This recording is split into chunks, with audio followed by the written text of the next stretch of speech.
Good morning, students. Let us begin new chapter in biology, tissues. We have seen that in unicellular organisms, all the functions, metabolic activities are performed by single cell. But in multicellular organisms, cells combine to form tissues and tissues combine to form organs, then organ system, and they are specialized for different functions. Okay, so there is division of labor in multicellular organisms. So let us first see how the tissues can be classified.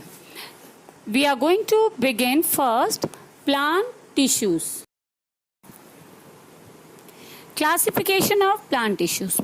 See, plant tissues are divided into two types: meristematic tissues and permanent tissues.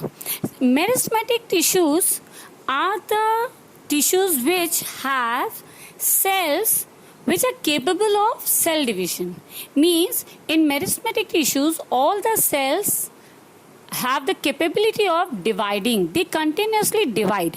While if you are talking about permanent tissues, in permanent tissues, cells are incapable of cell divisions. They are mature cells. That's why they are termed as permanent tissues. Okay, so meristematic means they are capable of cell division, and permanent means they are incapable of cell division. Further, meristematic tissues are divided into three types depending upon the location: apical, lateral, and intercalary tissues.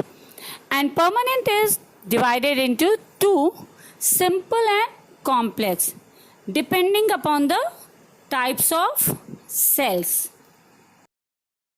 In meristematic tissues, just now I have told you that meristematic tissues are active tissues.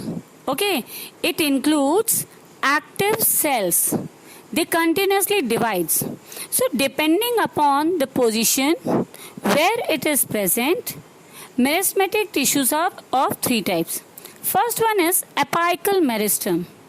See, apical, by the name only we can recognize that it is present at the apex of stems and roots. Clear? Since it is present at the apex of stems and root, obviously it will help in increasing the length of stems and root. Second is intercalary meristem. Intercalary. Okay. So by name we can see that it is present at the base of leaves or internodes. Okay. The tissues which are present at the base of the leaves or at the internodes are known as intercalary, and their function is they help in longitudinal growth of the plant. See, many plants, especially if we are going to take example of grass, once the grass is eaten by any grazing animal like goat and all, we have seen that obviously tip of the plant is gone. Animal has eaten, but still it continues growth. How it happens? This is due to the presence of intercalary growth, intercalary meristematic tissues. Now third is lateral tissue. Lateral means sides. So lateral tissues are the meristematic tissues which are present on the lateral side of the stems and roots. Since it is present on the lateral sides, so obviously when cell division takes place on the lateral side, what happens? It will increase the girth. Okay, or we can say it will increase thickness of the stems and roots. Many times you must have seen that old plants, okay, old plant, their bark is thickened, and if plant is new, its bark is very thin. Means if we are talking about radius, or we can see the diameter. Okay, so diameter increases with the increase in age of plants. Okay, say why? How it increases? It increases due to the presence of lateral meristematic tissues. Permanent tissues are formed from meristematic tissues only. Okay, but since they get mature, they lose the ability of division, or we can say they are incapable of cell division. Now again, permanent tissues are divided into two categories. First one is simple permanent and second is complex permanent. Now what is simple permanent? See, simple permanent. Permanent tissue means incapable of cell division. Simple means the permanent tissues which are made up of one type of cells. Okay, so simple permanent tissues are the tissues which consist of cells which are of same type. They are consisting of only one type of cells. Now again, these simple permanent tissues are of three types: parenchyma, collenchyma and sclerenchyma. Now parenchyma tissue. See, parenchyma tissues are the living cells. Clear? And they are thin-walled with intercellular space in between them. They are thin-walled and with intercellular space in between. Now, in some of the parenchyma tissue, there is air space present. Okay. Now, due to this air space, it is flexible and it helps in bending of the plants.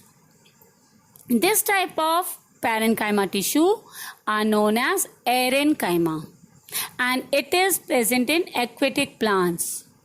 Clear? And most important thing, parenchyma tissues, wherever it is present, it helps in storage of food. Main function of parenchyma tissue is storage of food. Now second is collenchyma.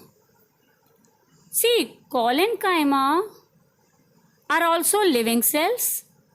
They are elongated, but cell wall is irregularly thickened at the corners. You can see in the picture also. See, the corners are irregularly thickened and there is no intercellular space in between them. It provides mechanical support to the plants. See, whenever we are talking about permanent tissue, one common function is there, that is providing mechanical support to the plant. It is common in all the permanent tissues. Along with this, there are different other functions also, but this mechanical support function, it is present in, or we can say it is performed by all the tissues. Collenchyma tissue also helps in bending of leaves and stems. Clear? And third one is sclerenchyma tissue. See, it is composed of long, narrow and thick wall cell. These tissues are made up of dead cells. Okay, you must have seen husk of coconut, the outer part. Okay, that husk, it is sclerenchyma tissue. What does it do? It protects coconut. Fibers of jute, That is also sclerenchyma tissue. Again, it protects the plant. So, main function of sclerenchyma tissue is protection. Clear? They protect the plants and they are dead cells. Clear? So, sclerenchyma tissues are long, narrow, with no intercellular space in between. Now see, whatever characters we have studied of simple permanent tissues, by seeing the diagrams also, we can easily differentiate between them.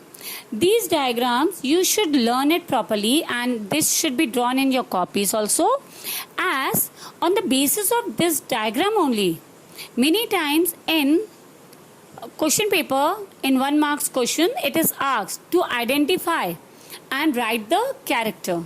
See, actually this different types of tissues, it is given in your practical also. So with the help of slide, we have to identify which type of tissue has which character. So you should be very familiar with the diagrams, so that you, whenever diagram is given, you can easily identify the types of tissues. Once you have identified the types of tissue, you will be able to write the features. So note down all the points, watch the video properly, and if you have any doubt, you can ask me. Thank you. Have a nice day.